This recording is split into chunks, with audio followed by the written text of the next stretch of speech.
L'église, c'est un problème doctrinal. Gédéon préfère la polygamie, Makoso préfère la monogamie. Parce que j'estime que c'est la perversité. Écoutez, s'il vous plaît. Ah bon? Mais attendez, mon ami, s'il vous plaît. Il y a des gens qui ont des pratiques sexuelles qu'ils cachent aux gens. Ils prennent des versets bibliques pour cacher ça derrière. On est qu'à se respecter un peu. Soyez très attentifs. Vous allez comprendre qu'il y en a qui s'auto-proclament pasteurs, mais en réalité, ils ne connaissent rien des textes. À un point, ils vont même jusqu'à blasphémer à l'égard des prophètes. Donc, soyez très attentifs. Genèse 16, verset 1 et suite. Je cite, « Sarai, femme d'Abraham, ne lui avait point donné d'enfant. Elle avait une servante égyptienne nommée Agar. Et Sarai dit à Abraham, « Voici l'Éternel m'a rendu stérile. Viens, je te prie, vers ma servante. Peut-être aurais-je par elle des enfants. » Abraham écouta la voix de Sarai. Alors Sarai, femme d'Abraham, prit Agar, l'Égyptienne, sa servante, et la donna pour femme à Abraham, son mari, après qu'Abraham eut habité 10 années dans le pays de Canaan. Donc, voyez bien ici que Sarai, elle a pris sa servante et elle a donné sa servante pour femme à Abraham. D'accord? Donc, Abraham, alayhi salam, pour me limiter que à ce passage, il était polygame.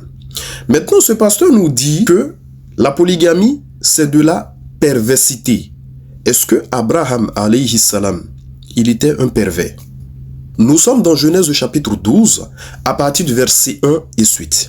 L'Éternel dit à Abraham, « Va-t'en de ton pays, de ta patrie et de la maison de ton père, dans le pays que je te montrerai.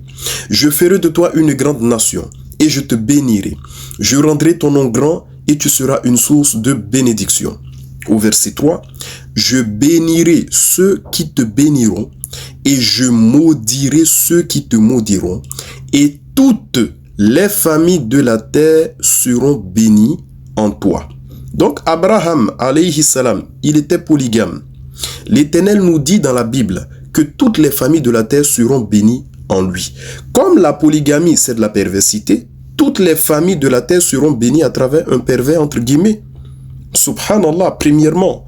Deuxièmement, au verset 3 de Genèse 12, l'Éternel dit, « Je bénirai ceux qui te béniront et je maudirai ceux qui te maudiront. » En accusant Abraham d'avoir fait une pratique qui est perverse, tu penses que tu vas t'attirer les bénédictions de l'Éternel ou la malédiction de l'Éternel? Qu'Allah Ta'ala nous pardonne. Donc, faites attention à vos propos. Deuxième élément, il y a certains chrétiens, pour ne pas m'adresser à vous directement, qui affirment que Jésus, il est la divinité que nous devons adorer. En d'autres termes, Jésus, il est Dieu. D'accord? Jésus, Isa alayhi salam, il est descendant de Jacob, n'est-ce pas? Lisez Genèse chapitre 29 à partir du verset 30 et suite. Vous allez vous rendre compte tout de suite que Jacob, il était polygame.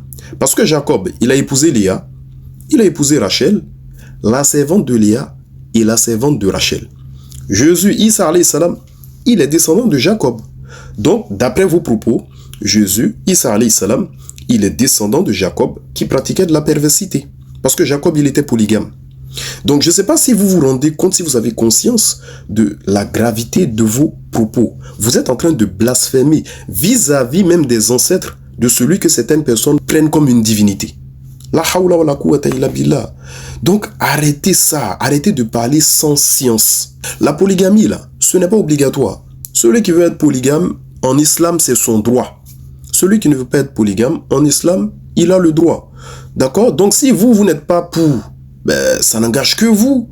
Mais c'est pas pour ça que vous allez blasphémer, même à l'égard des grands hommes de Dieu. Vous savez, les prophètes et les messagers, là, ils ont été choisis par Dieu. Dieu les a choisis comme représentants sur terre.